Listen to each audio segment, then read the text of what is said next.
সাথে ঝগড়া আসলে? ঝগড়া করবো না কি করবো? আরিফকে 100 টাকা ধার দিছে, এখন চাইতে গেছে, সে বলি তুই আমাকে স্বপ্ন টাকা ধার দিছে, আমি তোকে স্বপ্ন টাকা পরিশোধ করবো। তুমি সত্যি ওকে স্বপ্ন টাকা ধার দিছো না সত্যি আনন্দ দিছো? আমি সত্যি টাকা টাকা ধার দিছি, আমি কি পাগল নাকি তাই তাকে স্বপ্ন টাকা ধার দেবো? ওই কথা বললো কেন? সেটা আমি কেমন করে বলবো? ঘরের বউকে দেওয়ার সময় টাকা থাকে না, তোমার হাতে এমন আছে ঠিক হয়েছে। বেশি প্যাসার প্যাসার না করে জোরে খাইতে দাও। ভাত নেই। কেন ভাত নেই কেন?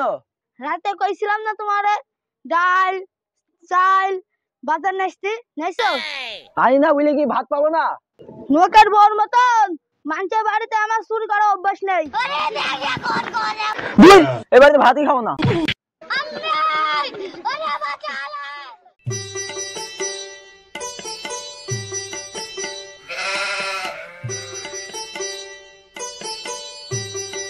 কিরে গফুর, তোর মন মেজাজ দেখছি খুবই খারাপ।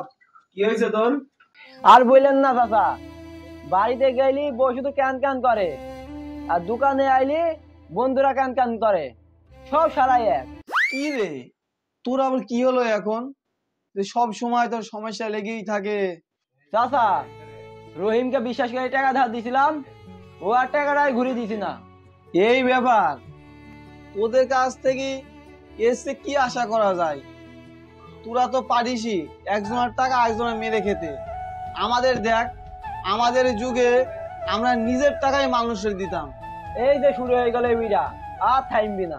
কিরে গফুর, পুরা এখানে আসছিস, চাষার বসে লোক বসে আছে, তুই একটা চাটা বুঝতে পারিস, চাষা চাটা খাও।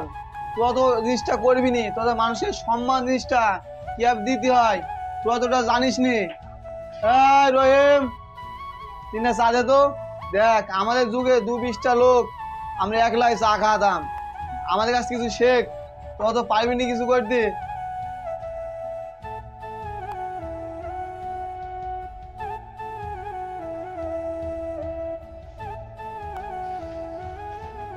কিরে গফুর, খেয়ে দেখ, কত দিবি নি চাষা চায়ে যে কতটা স্বাদ। হ্যাঁ চাচা, ঠিকই বলেছেন।